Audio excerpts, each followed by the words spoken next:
that is how you will become your best and highest self. And those are really the very first steps to becoming unstoppable, is the self-evaluation and recognizing who you truly are.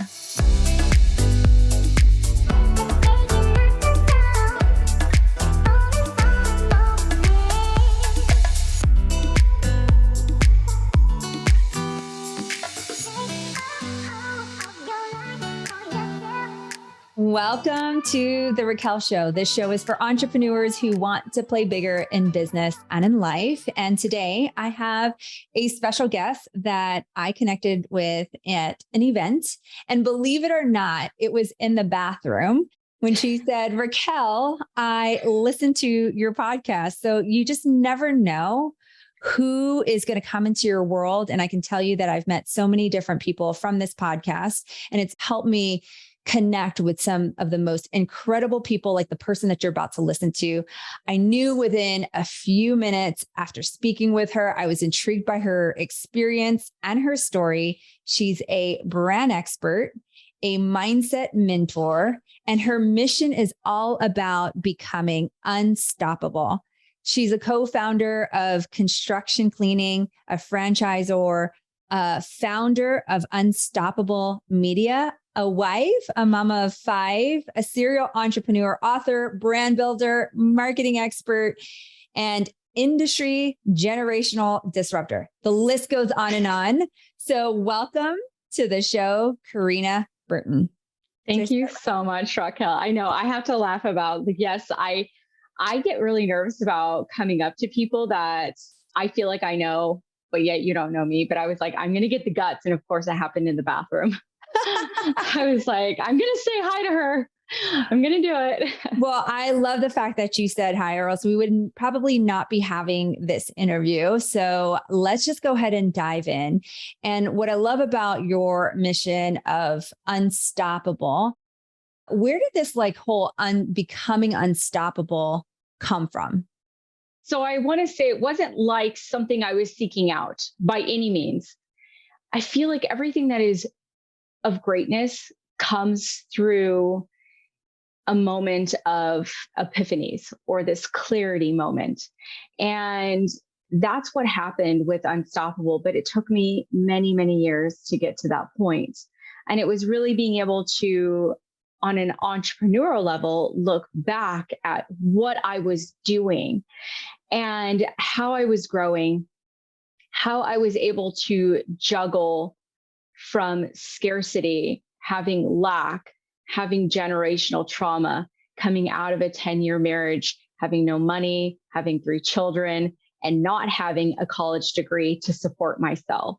And actually, I didn't have really any work experience other than when I was in high school, I had a job, but I got married so young that I didn't have actual work experience. And, at the time while I was doing, I didn't ever think, wow, I'm so unstoppable. I was more like, you know what? I have no other choice than to survive and to thrive. So this is what I'm going to do. And it took me about 9 years, I will say, 9 years to really have that moment of clarity and to see that I'm not the only person. I am special by my own individuality, but I'm not unique to these abilities to become unstoppable. And the more questions I got about how I was able to achieve to this point in my life in the last 10 years, going from nothing to this point of, all the things that you mentioned of what I've been able to accomplish, I thought, you can do this too. It's not just me. And that is literally how Unstoppable was born. I love the fact that, number one, you were real with your journey, because a lot of times people tend to think that everything's like fast track. You go through all the stuff and then all of a sudden you're overnight success. And as a mentor, what do you think is the biggest thing that holds back entrepreneurs today? It's absolutely mindset. And that's the one thing that I can attest to saying that is what has created my success story to this point, is the fact that I had developed such a strong mindset that it didn't matter if I had $12 in my bank account, I was going to make it. I was going to succeed. And if I didn't have that mindset, I would have believed that my only capability was what my circumstances were indicating at that time, which was struggle.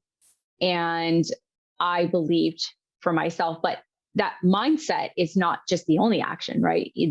But that is what people want to see: the tangible, the sales, the revenue, the profits, the success. And that's great and wonderful. And sometimes that really can happen right out of the gate. But the longevity or the scale is not going to happen. And we live in a day where now there are hundreds of thousands of different entrepreneurs. Mm-hmm. How are you going to sustain the competition? And it's really through your mindset, right? And not that you asked me about branding, but that's why I'm also very passionate about branding, is because mindset and branding with entrepreneurs, it's not that tangible item that they want. So that's the struggle I see with entrepreneurialism, is that those two facets that are the most important key components to your foundation are just not there. So if somebody had, let's like walk through that process for those that are listening. So if somebody didn't have such a great mindset, what advice or what tips would they need to do or look at for them to have this like unstoppable mindset?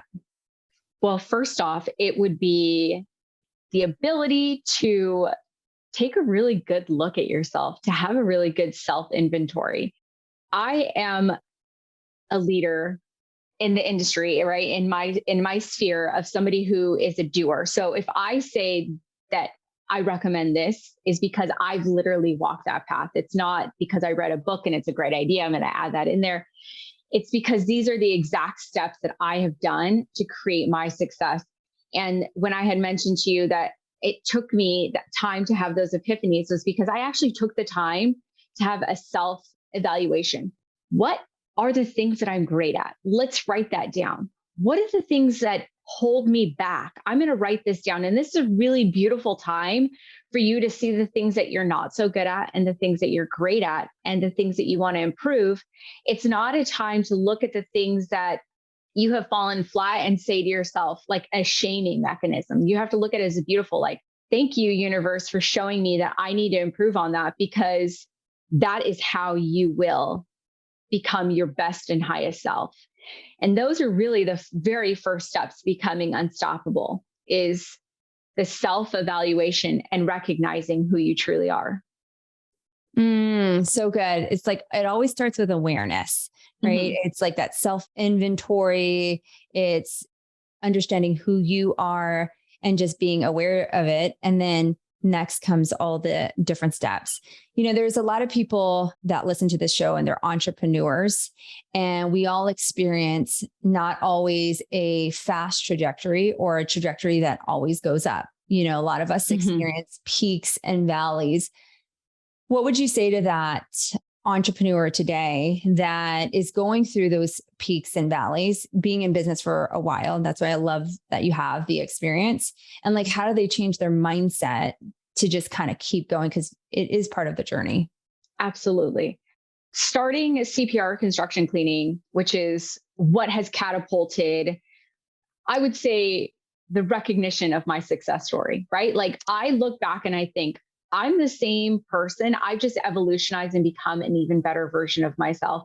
But there's always going to be something in your life that, as you work towards it, is going to be your success story, which then allows people to really look at it and lean into it. And you're like, this has always been me this whole time, but I get to have a platform, a vehicle, something that drives it.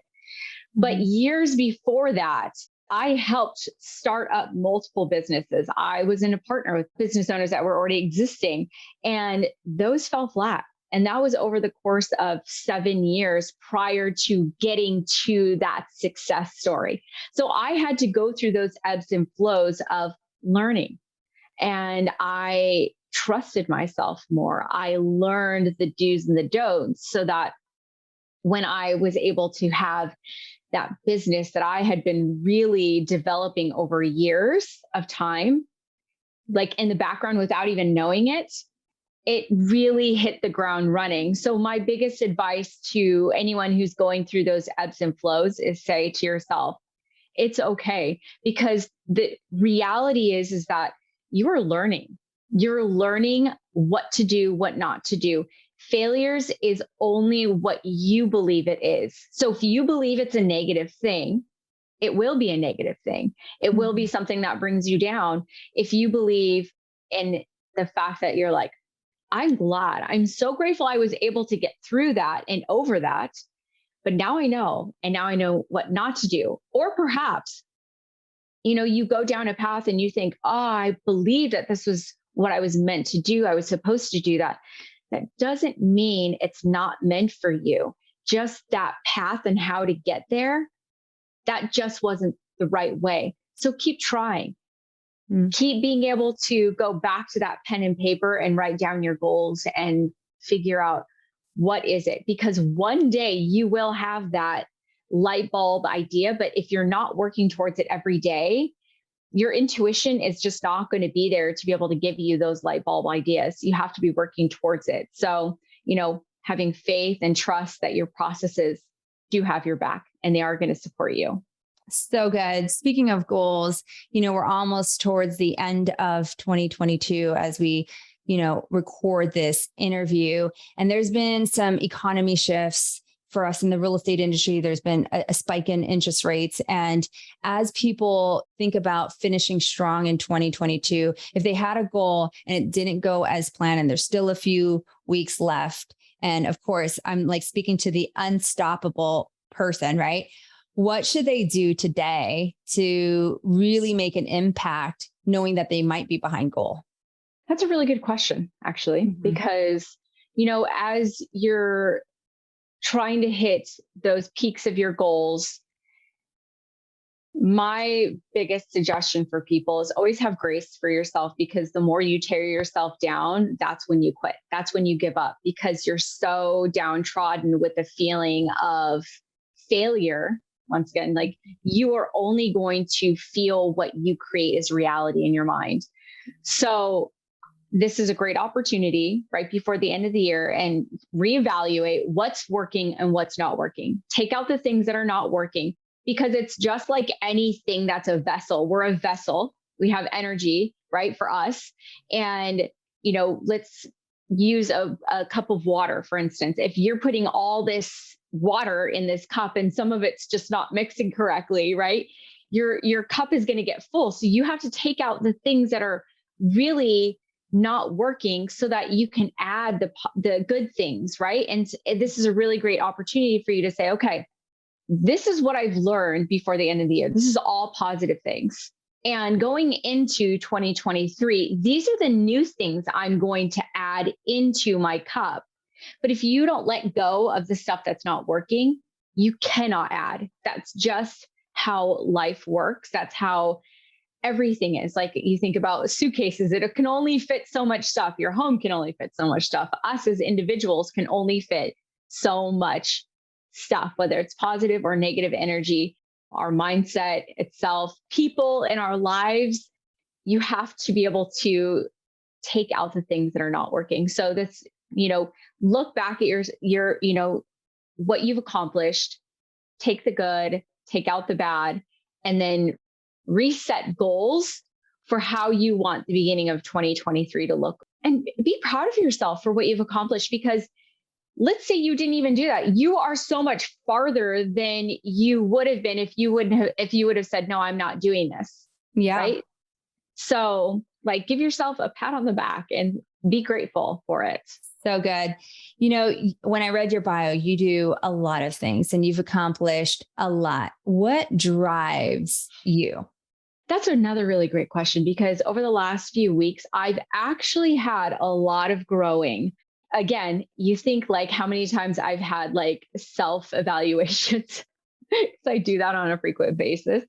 I thought, man, I can't grow anymore to this capacity, but sure, I have.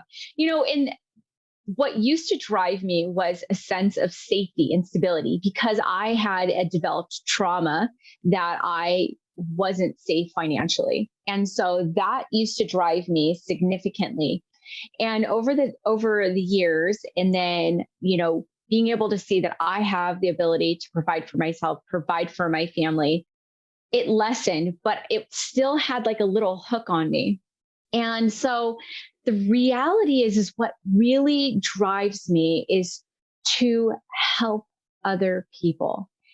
That is the thing, whether it's my children, right? My children are my first and foremost, to be able to give them the tools that they need necessary to see their mother also walk the walk instead of talking the talk, and to be able to end certain traumas, right? We have these generational traumas, we have traumas that happen to us. And for me, those are my reasons. But now also, it's to help other people because I have been through so much over the last 10 years and I have so many wonderful tools that I've been blessed to recognize and to see and to know that they can and will help people. That's what motivates me. That's what continues to drive me and it excites me. And I love to see when other people are able to become their best and most highest self because of the changes that I've helped. You almost feel like you're holding their hand, right? But they're walking. Like I can't carry them. They're walking, but they trust that I'm there. And to see that, like, it fills my soul beyond words. That sounds cheesy, but it's true. So good. You talked about I love that. I love that you want to help people. And one of the things you help people with, like we talked about earlier, is brand. So let's shift gears and talk about brand. How important is brand and how would you actually define brand today since you are a brand expert? I love branding. Branding to me is like lights my soul up. It's exciting. I mean, this part of like the business is really fun for me. I actually started off like my career in sales and then it evolutionized into marketing. And then I started to realize that, no, I had it all wrong, actually. I wanted to learn more about branding and why branding is actually the foundation of every single business. And we think of like branding as, what it visually looks like. You've got your logo, your coloring, even your mission statement that's written down on a lot of, marketing pamphlets or your website. And, it's kind of like something that you recite. Being somebody who was in the business development for so many years in the commercial real estate space, I really had to understand that there was a very distinctive difference between the three. And I realized what I was doing. And that's when I really put into this fast drive of learning branding, because branding is the core of your company. And every company that I have seen who doesn't utilize that as a business does two things. They either stay stagnant where they're at, they can succeed and get up to a $2 to $3 million company, and then they stay there. And they cannot understand or figure out, why am I here? Why can I not elevate past this? I'm in year 10, I'm in year 12, I'm in year 15, I'm in year 30. I've been a part of companies who've been 30 years in business and cannot get past that mark. And the other thing is that you also see companies who get swallowed up with the competition. They just fall into that sea of other competitors. And it's because they had not established their own unique brand story that is their foundation. It is the core being of a business because it also creates your company culture. Your brand is your company culture, which is the success of the internal part of your business. But your brand is so important because it is the opportunity to storytell your why. For me, I always want to start with why. Why am I doing this? Why am I putting out my services? Why am I trying to help people before my what? Because my what's going to get there. I'm going to tell you what I do, but I want to be able to build a relationship with people in such a way that these relationships are unmovable. And, one of the things that really solidified it for me and understanding how powerful a brand can be was when I started CPR. It was right at the top, right before the pandemic hit. So it was end of 2019, but we really went in full force in 2020. And, my background is B2B. And then suddenly the world shut down and there's no more B2B. Mm-hmm. So I utilized our brand story. I used our brand messaging, but I used it in a way that was able to connect with people online. So we were able to grow into a multi-7-figure business in less than 2 years. And we were in 4 markets at the time. And we utilized only LinkedIn as our way of using our voice. And we all know social media posting can either fall flat or it can do what it's meant to do, which is to share who you are, who your company is, and then what you do. But you have to do it in a way that it connects with people. And I'm a service-based company. I'm not anything sexy. Like, it's construction cleaning, for heaven's sakes. So that's when I knew, I'm like, if I can create this with a construction company in a service-based industry, anybody can do it. And I've been able to recreate that and manipulate it into other people's companies. And then also with Unstoppable Media as well. And so when you look at brands, I'm sure you look at brands all the time. What do you think some of the biggest mistakes entrepreneurs make today when it comes to brand? That it's not connecting with their audience. They're really still trying to pigeonhole it to their likes and their specifications. So many people are really connected with whatever they're trying to create in their company, but they're not willing to evolve and to be open-minded about how does the audience view what you're trying to share. They're just so like, I love that. So we'll talk about visualization. I love that color. I love this. I love the way it looks, but have you done your market research to see if that is going to resonate? Because that is also a huge component. Yes, your visualization is very important, and then even sharing your brand story. So many people are like, I want to stay in the background. I don't want to put myself out there. Well, business owners, we're in 2022. That's just not going to work anymore, right? Like, business owners have to also establish a brand and that they are experts and leaders in the industry and they own it and they're proud of it and they love being a part of their company. So many people wanted to hide behind their company and not have a face and be a part of it. And that's just not how it's going to work anymore moving forward with, branding and your sales trajectory. Yeah. So if somebody was to build a brand, maybe start all over, and knowing what you know today, and you brought up even LinkedIn, and there's all these social media platform, what advice or tips would you give them for them to even think about or be solid about their brand? So since I actually do coaching for branding with companies that are already existing, so they have been in business for multiple years, several years. I have a client who's been in business for about 17 years, and they're going through the course of rebranding. So it's really setting up your brand mission and how do you want to introduce it into the audience? What's going to make it really exciting for people to pique their interest? And then how are you going to establish your voice in that way in your new brand that you want people to also be really excited about? So establishing those things are really key and priority, but also, for instance, this client has products.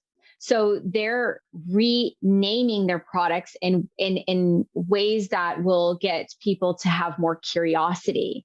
Why did they name those products these names? Or, people who are in their niche market is going to pique more interest or curiosity for what they are. That is really important to understand your market audience and, what's trending, but not be so trendy that it will wash out, but be able to understand what's evolutionized, where are you at? And then the other key thing is, we're going to go back to what does your brand look like? What does it visually represent? Is it looking like it's still back in 2010? I mean, I know that wasn't that long ago, but things have changed drastically, especially how we use our online and how people are really big into creating content. So you're going to have to step it up and make sure that it's has the ability to catch people's eyes, because we are individuals who are just scrolling, looking through really quickly, and you've got to have something that is eye-catching. Is it glowing? Is it something that is like, wow, I want to stop, I want to look at it, and then you're captivated by whatever that product or service is, and then you're captivated by how they story told it, right? That's a huge component to your branding and how you are sharing your new brand story through it all. I know the listeners are going to get a ton of value, and you might have to rewind like that part because she dropped a ton of nuggets. And what I love about you, Corina, is that you've got a wide range of experience and you've gone through a lot. And I always love asking this question is like, what's that one lesson in your journey that probably has impacted you the most as you look back? I struggled with trusting my intuition for so long. I struggled with it. And the universe really wanted me to learn it. And it was because I needed to be a very strong entrepreneur that I would be able to be successful. And it kept teaching me the same damn lesson over and over again. And it wasn't until I finally was like, F this shit, I'm going to freaking learn. So I literally put on my big entrepreneur, or not my big entrepreneur, my big intuition pants on, where I'm like, enough. I am going to recognize that I have the capability to receive intuition for myself, for my company, and the betterment and well-being of the future of it. And I'm going to take it seriously. I'm not going to think that other people know best. Yes, you can listen and learn from other people, but it's really what's within that's really going to help you get to that next level. And I kept denying it over and over. And, your intuition as an entrepreneur is imperative. It is the number one thing that is going to create your ultimate success. So good. Listen to it. Don't be Corina, where you have to learn it 3 times. So good. So what's next for Corina? What are you most excited about that you're working on? So the one thing I'm very excited about right now is I have a lot of really cool things coming up in 2023. But as I'm closing out the year, I decided to step into the one thing that has been a hold of me my entire life, which is one of my strongest and greatest fears in my childhood. So I'm not a hoster. I do not host things at all, but I felt the intuition tell me it was time to take that community, the unstoppable community I've built over this last year and over the last couple of years of people following my entrepreneur story, and bringing it to real life, right? Like I have helped change people's lives online. And I'm like, I know that if I bring this into a in-person experience, it is going to be life-changing. And so on November 5th, we are having our very first Unstoppable experience.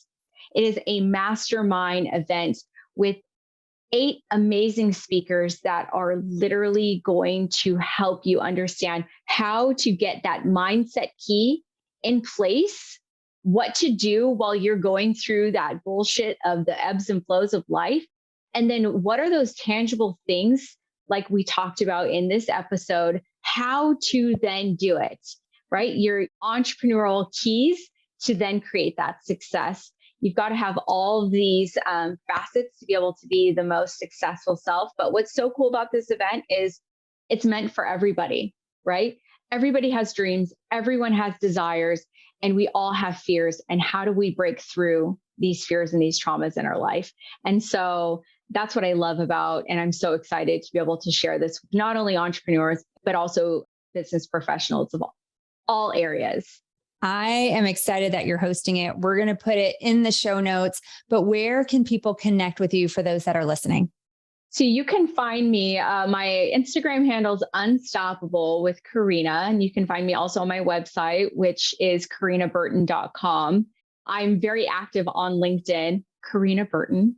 So that's where you can find us. And also I will add our event is local to Arizona, but everyone is welcome. So if you're listening and you live out of state, it's going to be held in Chandler, Arizona. If you pop onto my website, you can see all the details there.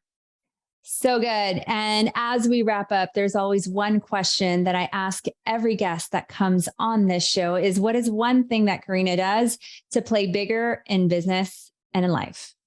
To overcome all of the fears that I have to become my greatest and highest self. Honestly, that it would be it. That's what I do. Mic drop.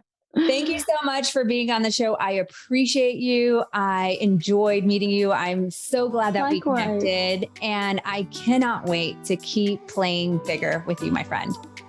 Thank you. Likewise, girl.